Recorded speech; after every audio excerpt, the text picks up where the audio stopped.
우리 기도하십시다. 하나님 아버지, 감사와 찬양과 영광을 올려드립니다. 수요 양육 예배를 또 드리게 하심을 하나님께 감사와 영광을 올려드립니다. 우리가 예배하는 것이 기쁨이고 또 예배를 통하여서 우리의 삶의 자리를 가꾸어 가고 하나님과 우리 사이의 관계를 다시 소통하고 또 막혀있던 인간과 인간의 모든 삶을 연결시키는 능력의 거룩한 예배되게 하시고 우리가 주님의 나라에 합당한 제자로서 성장하여 또 우리 삶의 모든 여건과 환경을 뚫고 일어날 수 있는 그리고 제자로서의 사명을 감당할 뿐만 아니라 하나님 나라의 영광의 자녀들로 쓰임받을 수 있도록 우리 하나님 축복하옵소서. 계절적으로 참 시원합니다. 또 모든 추수를 앞에 두고 있습니다. 영적인 추수도 아름답게 결실을 맺는 이 가을 되게 하옵소서. 예수 그리스도 이름으로 기도하옵나이다. 아멘. 오늘은 15가입니다. 15가 용서 그 한계를 아십니까? 15가의 주제가 용서입니다. 용서 그 한계를 아십니까? 그 주제인데요. 한마디로 용서는 한계가 없다. 이것이 기독교가 제시하는 용서의 신학입니다. 15가 교재 보면 87쪽을 피면 됩니다. 여기 보면은 서론에 이렇게 써 있어요. 컴퓨터 용어 중에 인터페이스라는 용어가 있습니다. 인터페이스는 A 장치와 B 장치를 서로 소통하도록 연결시켜주는 중간 역할을 하는 것을 말합니다. 통신의 관점에서 볼 때 인간과 인간 간의 인터페이스는 물리적으로는 전화나 휴대전화가 인터페이스라고 볼 수 있고 가상적으로는 유선과 무선 네트워크가 인터페이스라고 볼 수 있습니다. 인터페이스는 간단하게 정의를 하면 서로를 연결시켜주는 역할을 하는 것입니다. 인터페이스라는 말은 서로를 연결시켜준다. 가상세와 또 유선과 무선을 연결시켜주고 또 인간과 인간을 연결시켜주는 것이 요즘 핸드폰들이고요. 우리 사회에 또 가정이나 우리 교회나 우리 사회에 부족한 것이 바로 인터페이스라고 합니다. 갈등이 일어나거나 이런 어떤 상처가 아니면 분노가 일어날 때 이것을 해소시켜주는 조종장치들이 매우 약합니다. 한번 틀어지면 영원한 원수가 되지요. 갈수록 이게 더 심해지는 것 같아요. 우리 사회의 기능도 한번 원수 맺고 상처가 나고 분노하면 그것으로 관계를 다 단절하고요. 또 우리나라 정치적 이념도 그렇고요. 여야 싸움도 그렇고요. 도대체 연결이 잘 안 됩니다. 요즘 교회도요. 십자가의 공동체인데도 불구하고 굉장히 이런 것들이 참 약해요. 서로를 해소시켜주고 조절해주고 연결시켜주는 그 고리들이 굉장히 약한 것을 봅니다. 어쩌면 이것이 한국교회의 어른들이 많이 좀 부족해져서 그렇지 않나. 교회가 너무 좀 믿음의 믿음의 연조들이 좀 너무 믿음의 연조들이 깊은 분들이 좀 계층들이 점점 줄어들어가서 그런 것 같다는 생각도 듭니다. 또 이것도 한국 문화의 그 특징 중 보면 연습곡을 보면 이제 귀신을 주제로 한 이런 연극이나 또 영화나 그런 것들이 참 많이 등장하는데, 상처를 당한 한 많은 여인이 귀신을 죽임을 당하고 입에 칼을 물고 눈에 핏물을 흘리며 등장하는 그런 귀신을 소재로 한 그런 연극들이나 그 다음에 그런 드라마들 참 많습니다. 왜 귀신들이 영화의 소재로 자꾸 등장할까? 마음의 한이나 상처, 아픔 등을 해소되지 못하고 살아가기 때문에 어쩌면 귀신이라는 모습으로 대리만족을 하는 풍토가 생겨서 그렇지 않았을까? 한 유명 대학의 학생들을 상대로 자신의 문제점에 대해 조사를 했는데, 첫째로 열등감이라고 합니다. 고등학교까지는 수재라는 소리를 들었는데 대학에 보니까 수재들이 너무 많은 거예요. 그러면서 처음으로 열등감을 느낀다는 유명 대학의 학생들의 이야기도 있습니다. 너는 그것밖에 못해. 다른 생각이 없어. 더 깊이 연구해. 이런 핀잔을 듣거나 그렇게 되면 지독한 열등감에 빠진다고 그래요. 한 번도 성장해 가면서 칭찬만 들었지 공부 잘한다는 말을 들었지, 진짜 대학에 들어가 보니까 똑똑한 아이들 많거든요. 거기서 또 차이가 분명히 등장합니다. 그러면서 자기 자신이 작아지는 것을 느낄 때가 많다고 그래요. 두 번째로 용서하지는 못하는 마음이라고 합니다. 다른 것보다 가족 간의 상처들이 문제가 되어서 내면이 골고 골아 문드러져 가고 있다는 것입니다. 그러니까 상처와 아픔과 분노를 해소시켜주는 그 기능들이 우리 사회, 또 특별히 우리 가정에 굉장히 약하다고 합니다. 우리 한국교회도 지금 옛날엔 1200만, 1000만, 800만, 600만 이야기하고 있는데요. 그것도 대단히 많습니다. 그런데 이 상처나 분노 이런 것들이 생겼을 때 그것을 해결하지 못하고 자꾸 가슴에 쌓아두게 됩니다. 근데 기독교의 복음은 사실은 용서의 복음이잖아요. 그 한계가 없잖아요. 마음속의 아픔과 상처를, 그런 열등감을 씻어낼 뿐만 아니라 또 다른 사람의 상처도 어루만져주고 회복시켜주는 것이 십자가의 능력이고 십자가의 신학이거든요. 이 현실 속에서 요즘 와서 그것이 작동이 잘 안 돼요. 이것이 어쩌면 우리 한국교회가 가지고 있는 지금 그런 것들 때문에 문제가 일어나지 않나. 또 목회자들도 마찬가지입니다. 그리고 성도들도 거기서 거기고요.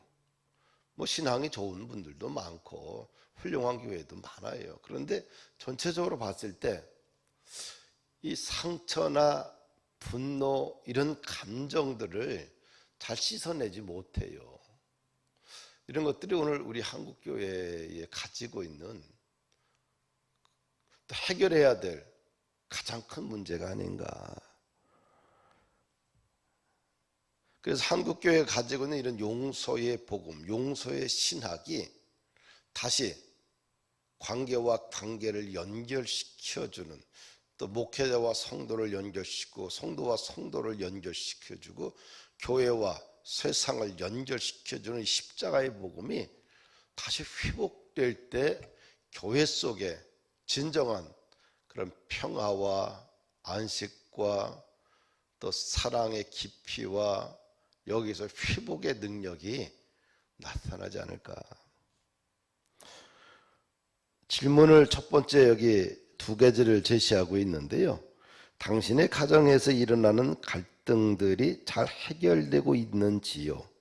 해결이 안 된다면 그 이유가 무엇인지요?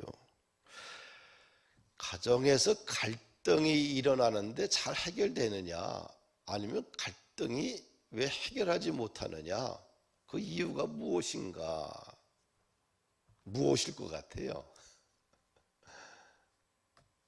두 번째 질문은 당신의 교회에서 다양한 의견 충돌로 인한 갈등이 일어날 때 조정이 잘 되는지요?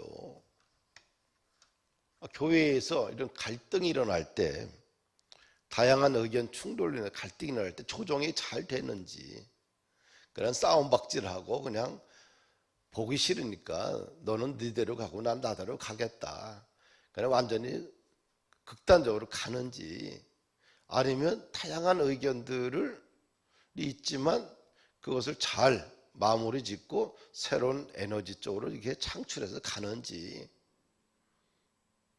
이제 그런 문제지요. 참 이게 심각한 문제입니다. 심각해요. 이게 서로가 이해의 깊이가 너무 약하면 다양한 의견이 충돌로 바뀌고, 충돌은 헤어짐을 바뀌고 깨어짐으로 나가게 되고요.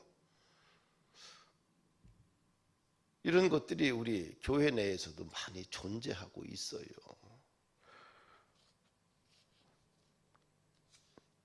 (89쪽을) 보면 성경은 용서의 신학을 가르친다. 이제 소제목을 그렇게 잡았어요. 용서의 신학을 가르치는 성경. 첫째는 십자가로 본 용서의 본을 보여주신 예수님. 예수님은 마음의 분노와 상처의 아픔을 어떻게 해결했었을까? 예수님은 제자들에게 어떻게 가르쳤을까? 한마디로 마음의 상처, 아픔, 분노, 이런 것들이 해결하는 방법은, 예수님이 제자들에게 가르쳐준 방법은 용서라는 겁니다. 마태복음 6장 14절 15절 말씀 보니까 너희가 사람의 과실을 용서하면 너희 천부께서도 너희 과실을 용서하려니와 너희가 사람의 과실을 용서하지 아니하면 너희 아버지께서 너희 과실을 용서하지 아니하시리라. 예수님이 제자들에게 사람들의 과실을 어떻게 하라고 말씀하시냐 하면 먼저 용서하는 사람이 되라고 하십니다. 너희가 사람의 과실을 용서하면 너희 천부께서도 너희 과실을 용서하고, 너희가 사람의 과실을 용서하지 아니하면 너희 아버지 하나님께서 너희 과실을 용서하지 않는다. 먼저 용서하는 자가 되라. 나에게 상처를 주었고 아픔을 주었고 나에게 손해를 끼친 사람들을 먼저 용서하라고 합니다. 이것이 기독교 신앙입니다. 기독교 신앙은 먼저 용서하고 그 다음에 용서받는 거지요. 이것이 기독교 신앙이에요. 왜? 우리가 용서하지 않으면 하나님도 우리의 과실을 용서하지 않겠다 말씀하고 있습니다. 우리 한국 문화가 참으로 용서를 잘 못하는 사회 문화적인 환경을 가지고 있지요. 교회가 건강한 교회로 기능을 하려면, 또 우리 사회가 건강한 사회로 기능을 하려면, 또 우리 가정이 건강한 가정으로 기능을 하려면 무엇을 회복해야 되느냐? 용서하고 용서받는 문화가 회복되어야 돼요. 이런 용서의 문화가 흘러가야 됩니다. 그래 행복해요. 용서하지 못하게 되면 어때요? 마음속에 쌓아두는 거예요. 마음속에 분노를 쌓아두고, 마음속에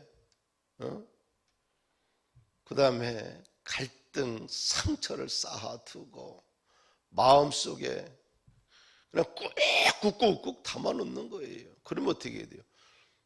자신도 죽고요. 그 입에서 나가는 말 자체가 사람들을 죽이는 말이 되고요. 공동체를 깨트리고요. 분위기를 망가뜨리고요. 그냥 다 파괴밖에 없어요. 근데 용서의 신학은 먼저 나한테 상처 준 사람을 용서하고, 그리고 어떻게 내 마음에 뭐예요? 모든 상처가 십자가의 보혈의 피로 씻음받고 나니까 내 마음이 편안하고, 나에게 상처 준 사람을 용서하니까 관계가 회복이 되고, 그 어떻게 내가 살아요. 내가. 십자가의 용서의 신학은 내가 사는 거예요. 그래서 하나님께서, 천부께서, 하늘에 계신 하나님께서 야, 먼저 용서해라. 그러면 내가 네 죄를 용서할게. 타인으로부터 용서를 받고 그 다음에 용서하는 게 아니라 먼저 네가 용서해라. 네가 피해를 줬다 할지 않더라도, 네가 피해를 받았다 할지라도 먼저 용서해. 너는 하나님의 자녀 아니니 먼저 용서하고, 그러면 네 죄도 하나님께서 용서해 주시겠다. 누가복음 11장 4절 말씀에 보면 우리가 우리에게 죄 지은 모든 사람을 용서하오니 우리 죄도 사하여 주옵시고 우리를 시험에 들게 하지 마옵소서. 우리가 먼저 용서해야 되죠. 우리에게 죄 지은 모든 사람을 용서하오니 주여 우리 죄도 용서하옵소서. 이게 주기도문입니다. 또 마태복음, 마가복음 11장 25절에 보면 기도하기 전에 먼저 뭐라 그래요? 용서하라고 그래요. 서서 기도할 때에 아무에게나 혐의가 있거든 용서하라. 그리하여야 하늘에 계신 너희 아버지께서도 너희 허물을 사하여 주시리라. 기도하기 전에 먼저 용서하는 것이 우선입니다. 그래야 우리 하나님께서 우리의 기도를 들으십니다. 또 누가복음 17장 3절 보니까 너희가 스스로 조심하라. 만일 네 형제가 죄를 범하거든 경고하고 회개하거든 용서하라. 죄를 범하거든 경고하고 회개하거든 용서하라. 또 마태복음 18장 35절에 보니까 너희가 각각 마음으로 형제를 용서하지 아니하면 나의 하늘 아버지께서 너희에게 이와 같이 하시리라. 형제를 뭐예요? 마음으로 용서하라. 예수님의 메시지가 아주 분명합니다. 각각 마음으로 용서하라고 그래요. 이것이 아버지의 뜻이죠. 형제의 죄를 용서해야 되고, 그래야 하나님은 우리의 죄를 용서하신다. 예수님은 용서의 횟수를 몇 번이나 말씀하셨나 하면은 누가복음 17장 4절에 보니까 만일 하루에 7번이라도 내게 죄를 짓고 7번 내게 돌아와 내가 회개하노라 하거든 너는 용서하라. 하루에 7번이라도 용서하라고 그래요. 또 마태복음 18장 21절 22절 말씀을 보게 되면 읽어드릴게요. 그때 베드로가 나와 이르되 주여 형제가 내게 죄를 범하면 몇 번이나 용서하여 주리이까? 7번까지 하오리이까? 예수께서 이르시되 내게 이르노니 7번뿐만 아니라 7번을 70번까지라도 할지니라. 이게 뭐 7번을 여기 뭐라 7번을 70번까지 하라. 내게 형제가 내게 죄를 범하면 몇 번이나 용서하오리까? 예수님 무려 7번뿐만 아니라 7번을 70번까지 하라. 이 말은 그냥 무조건적이죠. 용서는 조건이 없다. 이것이 복음입니다. 복음의 본질은 그냥 무조건이에요. 조건이 없어요. 이것이 복음의 본질이에요. 그러니까 유대인들은 율법에서 용서를 할 때 횟수를 3회로 한정했거든요. 그러나 예수님의 복음은 용서는 무한정입니다. 한정을 정해놓고 있지 않아요. 예수님은 우리의 죄를 용서하기 위해서 십자가에서 물과 피를 다 쏟으셔서 죽으셨죠. 그래서 그분이 우리의 죄를 용서하기 위해서 자신의 생명을 던져 십자가에서 죽으셨습니다.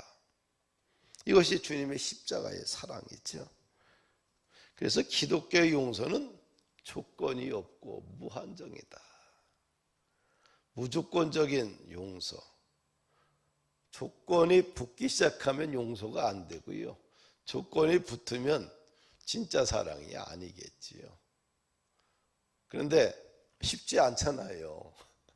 한 번만 나에게 상처를 줘도, 한 번만 나에게 손해를 끼쳐도 분노가 일어나잖아요. 그리고 절대 용서 못하고요. 또 절대 상종도 하지 않잖아요. 이것은 복음과는 거리가 좀 멀어진 거겠지요. 사실은 우리가 찬양을 하고 예배를 드리고 기도하면서도 어쩌면 성경의 말씀과는 굉장히 괴리감 있게 살아갈 때가 많아요. 그래서 우리에게 하나님의 능력이 깊이 스며들지 못하는 것 같아요. 하나님의 능력은 온 우주를 지배할 정도로 탁월하거든요. 하나님의 능력은 무한하거든요. 근데 그 무한한 하나님의 능력이 왜 이렇게 감소할까? 이것은 어쩌면 우리의 복음 속에 이 조건이 너무 많아서 그래요. 믿는 것도 조건이 있고요. 교회 다니는 것도 조건이 있고요. 또 우리가 봉사하는 것도 조건이 붙어서 그래요. 그러니까 조건이 붙지 아니하면 그 다음에 자유해요. 하나님의 능력이 임하게 되고요. 또 조건이 없이 우리가 하게 되면 감사와 기쁨이 내 안에서 생수의 강처럼 흘러가게 돼요.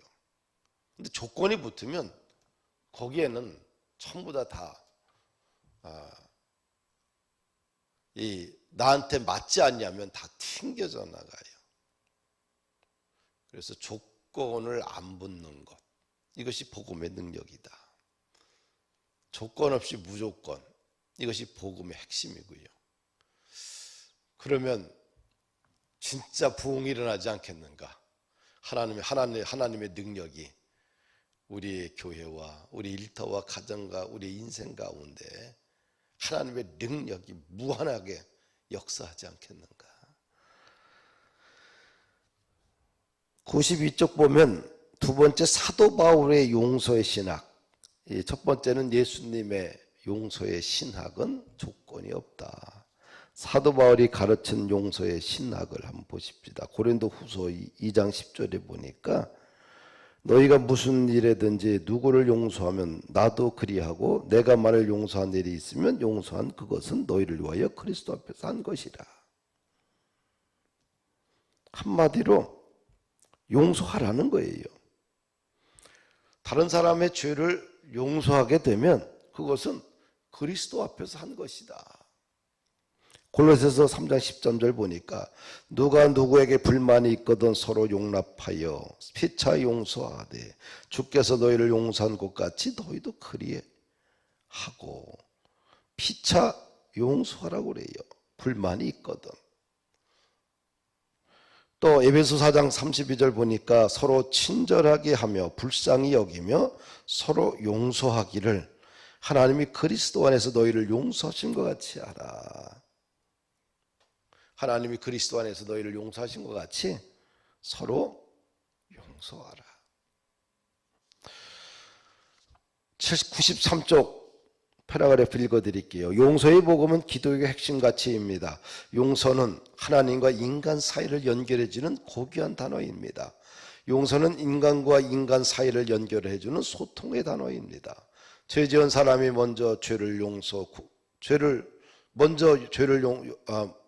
지은 사람이 먼저 용서를 구하고 피해를 입은 사람이 그리스도의 십자가의 마음으로 용서하는 복음이 흘러갈 때 교회도 가정도 사회도 건강하게 흘러갈 것입니다.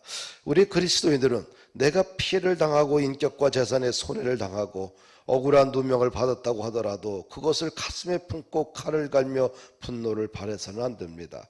주님은 제자들에게 말씀하십니다. 너희가 사람의 과실을 용서하지 아니하면 나도 너희의 과실을 용서하지 않겠다고 하십니다. 우리는 십자가의 사랑으로 용서함을 받은 주님의 자녀들입니다. 주님의 핏값으로 용서함을 받은 하늘의 자녀입니다. 큰 믿음으로 용서하며 용서를 받으며 용서를 빌며 살아가는 건강한 성도들이 되기를 축복합니다. 용서란 말에는 조건이 안 붙는다. 이것이 십자가의 복음이고요, 성경의 본질이고 예수님이 가르쳐준 천국 복음입니다. 오늘 우리들의 삶 속에서 일어난 여러 가지 관계 속에 일어나는 상처, 아픔 등 여러 가지들이 많을 텐데 그래도 믿음으로 뛰어넘으셔요. 믿음으로 십자가의 보혈로 뛰어넘게 되면 그 상처를 뛰어넘으면 하나님의 위로와 사랑이 있습니다. 분노를 뛰어넘고 용서하게 되면 하늘 문이 열려요. 인간의 관계의 문이 열리고요, 인생이 진짜 열립니다. 주님의 말씀을 믿으십시오. 할렐루야. 하나님, 감사와 찬양과 영광을 올려드립니다. 하나님, 우리 한국 사회 문화적으로 참 이 용서가 잘 되지 않는 그런 환경적 조건이 있습니다. 그러나 십자가의 복음은 모든 환경적 조건을 뛰어넘어 서로와 서로를 하나님과 우리의 관계를 이어가는 바로 십자가의 능력의 복음이기에 조건 없는 사랑을 가르쳤던 예수님처럼 우리도 조건 없는 사랑과 용서를 통하여서 이웃을 얻고 복음이 흘러가는 일에 쓰임받을 수 있도록 인도하여 주옵소서. 가정들마다 부서지고 깨어지는 원인이 용서하지 못하는 마음입니다. 물질로 되지 않습니다. 하나님, 십자가의 복음만이 가정을 회복시키고 치유하고 또 가정을 하나로 만들고 또 우리 사회 공동체가 하나 될 줄 믿습니다. 다시 교회들마다 십자가의 복음이 회복되게 하시고 성도들마다 더 깊은 믿음의 사람들로 성장시켜 주시고 우리 모든 목회자들이 먼저 사랑하고 천국 복음을 전하는 일에 또 적용하는 일이 앞장설 수 있도록 성령의 기름 부어 주옵소서. 오늘도 지켜주시고 복을 주시고 인내의 소망을